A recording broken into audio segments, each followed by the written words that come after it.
Afternoon po or good morning po mga kababayan, ma'am sir. This is Jam, the Filipino channel ng inyong pong lingkod. So today is July 18, 2026 at andito tayo papunta ngayon dyan sa may McDonald's, Pedro Hill, Taft Avenue corner po yan. Dito yan sa may Malate, Manila, Paco, Barangay 675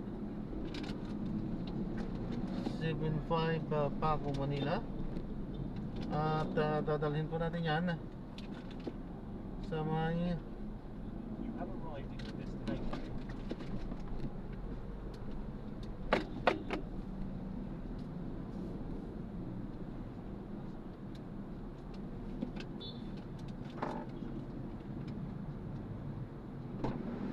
Morning po.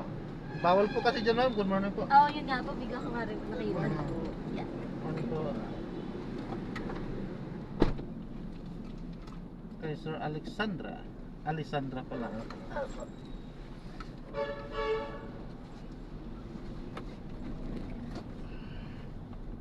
Antipolo itong pupunta natin, no? Ay, Taytay. Opo, Poblasyon Taytay Rizal. Arriving in 57 minutes, 8:35 a.m. This route is toll-free.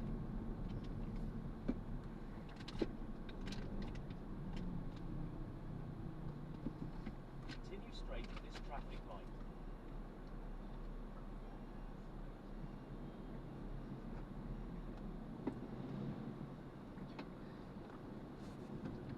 Tuloy po sila. 9:45 pa. 9:45. Mr. Oo, namatay. Kumusta? Ano na sabi, naglagay sila. Akala ko na yun. 9 o'clock registration, 9:45 start ng program. Continue straight at this traffic light.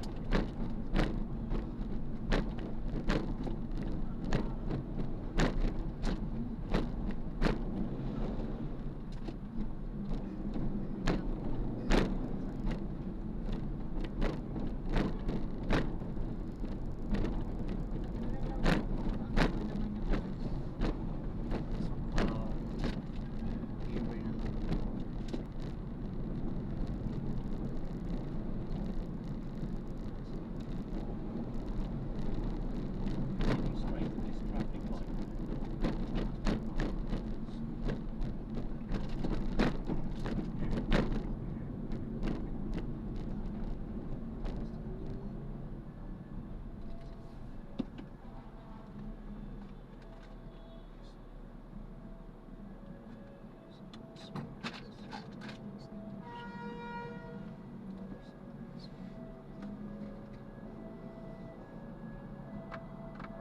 Dala ka na po.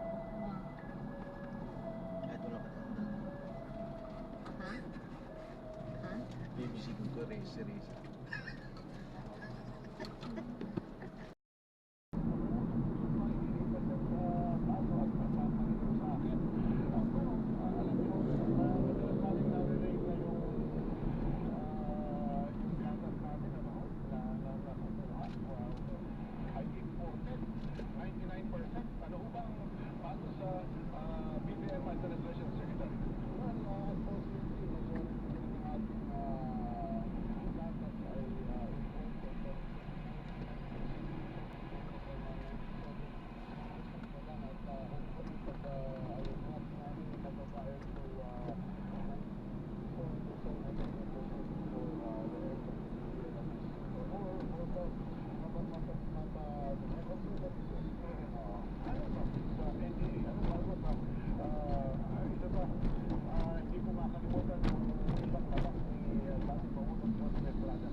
tractor, marami pang mga sa panangisda, sa maliban pa sa ikunento kanina ng National Food Authority at ikunento kanina ng Secretary. Pag-usapan natin, mechanization ng agrikultura ng regional sector. Ano ang bago sa Marcos administration in the past 4 years? Kumagala, ilan mo ng palala? Special on Saturday is brought to you by ATS Manufacturing Corporation, maker of world-class quality fried detergent.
contents makikita ko ninyo sa the situation report. So naka-headline na una namin ang hatcheries, of course, yung Marcos administration fees most harvest farm facilities in 4 years. So niliskas ko yan kanina.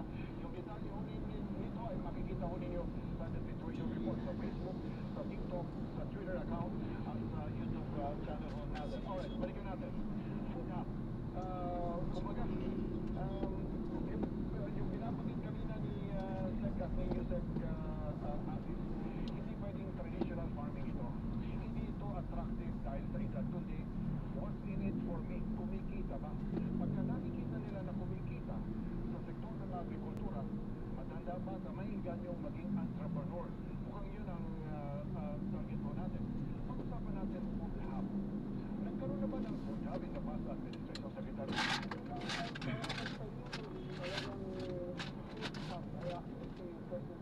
President Marcos Sr. yung FBI. Okay. Ang problema, yung FBI after 1985 ay ginawang real estate na at napabayaan. Kaya yung pag-iig na 200, halos 200 hectares na rin, wala na. Halos na sila sa amin. Hectares yata. Kapatid, mukhang policy side, no? I'm not referring to this administration, but policy side. Naging, well, kailangan mo ang real estate, pero mukhang nawala yung Food Hub. Tama ko ba? Alright, so anong rectification ang ginagawa ko natin? So, ang ginagawa mo na rito ngayon ay we are thinking 5 to 6 food hubs across the country. Ito yung mga tinatawag na mega food hub na ang isa is minimum of about 40 hectares na covered. Yung mga kailangan ng 50% of the farmer. So, farm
Dito tayo nung nagsimba.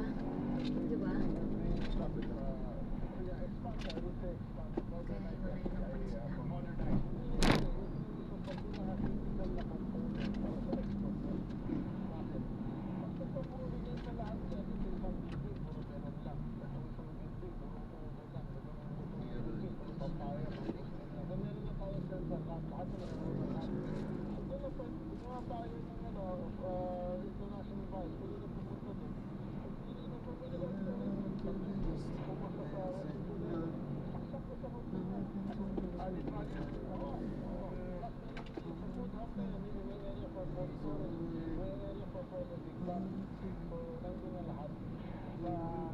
Para mas malayo yung ano, kabila, pinanggulo natin. Jaji. UV. Di ba? Pwede exo. Yung oras lang. Nakainit dyan, di ko afford mo. Lipat-lipat. Okay lang sana kung kunwari isang sakay ko yun, hindi.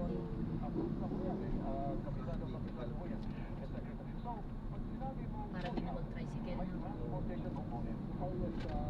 Hindi. Magta-tricycle lang. Lalo dyan sa papasok sa kanan. Pero kung pwede kang maglakad, wala kang ganito sa may itong highway.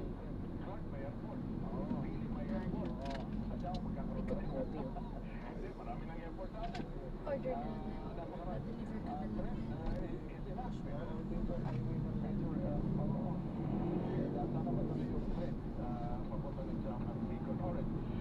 Balikan natin yung mechanization ng agrikultura. Balikan ulit.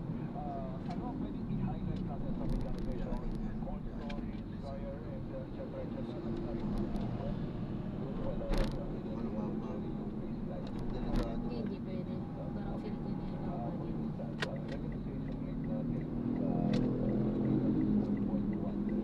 Galing din ng baso. Dito? Dito po?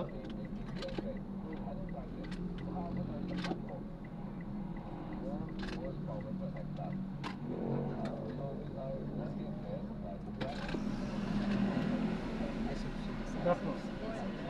SFC po. Anong grupo kayo, ma'am? SFC. SFC. Nakadulo po, diretsuhin mo na lang yung... Ah. Drop mo na lang po, sir. Sige po. Okay. Mantuta. Sa lupa. Kaya pala sinasabi na nila dapat na magpadrag na sa taas. Kasi kung kumain ka kakyatin mo, spit-spit mo yung pinakmi. Pagbababa madali. Makakapagdunag crab video. Ng food.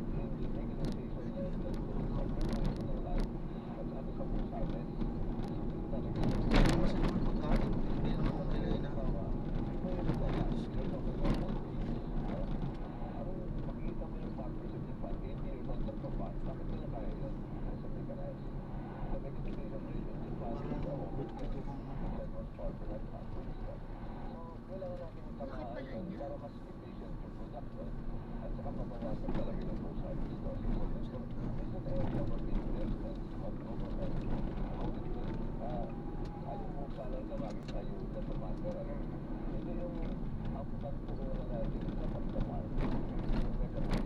Mission center kasi. Kasi iba-iba. Pero yung Mary Henry Courthouse, siya yung nasa tuktok.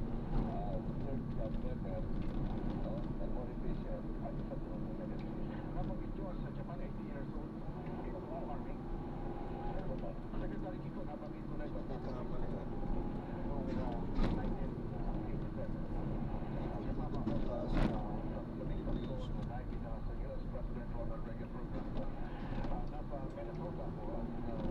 Kain sa kayo, Joji. Wala tayo. Wala lang. Pupunta kami sa isang may 50 acres. Magkatawa lang sila. Meron silang pakahan. May Iba, pastora siya. Wala siyang katulong. Secretary. Kasi hindi ka na. Yung farming niya. Meron siyang baka. Nasa Facebook pa yan. Batang-bata ako. May baka siya. May pastora siya. Mag-asawa lang sila. Kaya nung binanggit yung 80 years old, may edad na yun. Thank you, sir. Yes, po. God bless po. God bless po. Pinipita namin in 1987. Years old kami namin in video. Thank you po. Yan ang direksyon natin ngayon, Secretary. Yung mga binabanggit yun ng mga mechanization ng agrikultura, therefore, yun ang pumapasok na investment ninyo. Kaya ba nababanggit ninyo na yung 100 billion noong nakaraan, na 200 billion na ngayon, ang proyekto ninyo para umalawan ng gusto ang Department of Agriculture, ipilan yun? 3 trillion? Tama ko ba, Secretary? Yes. We still need 3 trillion to invest in our agriculture. Really irrigation and others para ma-reach natin yung level ng ating mga neighbors na medyo malakas na sa agrikultura. Kasi halimbawa, sa NFA,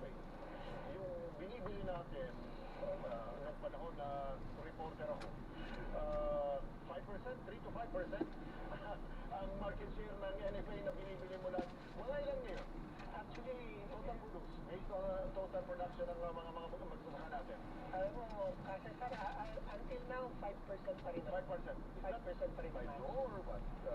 Mandated or capacity natin? Ayan, na-drop na natin sila. So, ang ganda dito. Oh. Nasa tuktok. Bundok. RTL na lalabas. With the same money, we can actually buy up to 15%. 15%? Oo. Ganda dito. Pero yan, kaya namin at 20 to 25%, which we will be very influential na sa kung paano patatakbuhin at paano mga presyuhan at mga ganun. Yung 5 to 10% ginagawa ko natin ito or 15% para medyo Yan, so maraming salamat po sa panonood. Hanggang sa muli po. Ingat. God bless. Paalam po muna pa sa mga po.